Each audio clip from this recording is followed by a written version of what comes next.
Hi and welcome to Geeks for Geeks. In this tutorial, we will learn about searching and sorting in an array. First, let's learn sorting. We do not need to write our own sort function for this in C++, as C++ comes with the function to do so.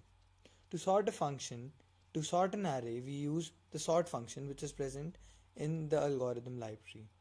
To sort, the sort function takes two parameters, the starting address and the ending address of the array to be sorted. Here we have an array of length 10 and we are sorting the first 6 indices of this array using this statement. Let's run this code.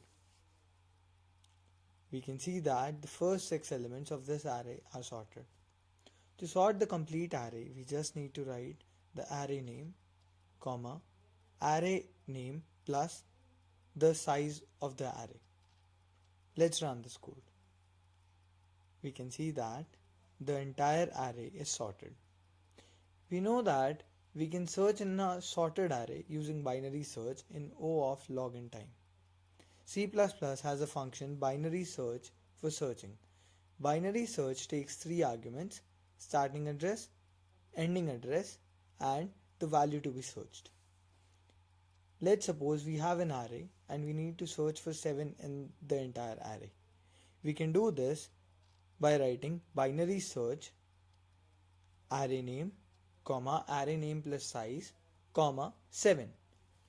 Let's search for 8, 9 and 10 too, like this. Now let's run this code. We can see that 7 and 8 are present in the array, but 9 and 10 are not. So this brings us to the end of this video tutorial. Thank you for watching. Please leave us your likes and comments in the comments section.